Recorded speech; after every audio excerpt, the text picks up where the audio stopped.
before the yen broke back through 100 against the dollar. Where next, in your opinion? Well, I think most people are now targeting 105, which is still in the sphere of purchase price parity. But when it does break that level, it is now going to have a negative effect as well. For example, right now we have a massive amount of imports of LNG and crude oil because of aftermath of the Fukushima crisis. So there will be some negativity to be said, but for the time being, there still is a strength of overseas side, very much to do with a strength in the United States that's coming, as we saw last night, and also stabilization in Europe as well. Those are the two major external factors that are contributing to continuous weakening of the yen. So some analysts looking for a level, for example, as an indication where the Japanese exporters will start to sell the dollar. I mean, do you have an inclination where that level might be? Well, at this point, we're not seeing any signs of that. The reason for it being is that they're trying to recluster their positioning.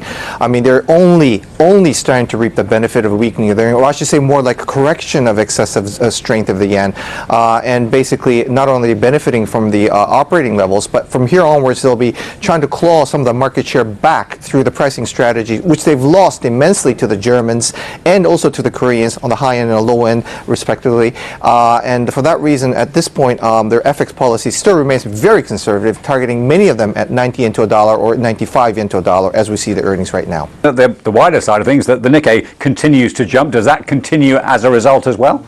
Well, our strategist Kikuchi is still very bullish. He's targeting now well over 15,000 yen. Well, yes, the PE is getting a little bit rich, about 17 times on average versus 14 times in Dow. But what we've got is further benefits from the yen kicking in on Japanese exporters, which would obviously simmer down the PE levels. But moreover, we've got election coming up in July the 21st, the upper house election. We will be hearing quite a lot of more fiscal policies and possibly front-loading of many of the deregulatory terms as well, which basically would provide further positive themes to the stock market.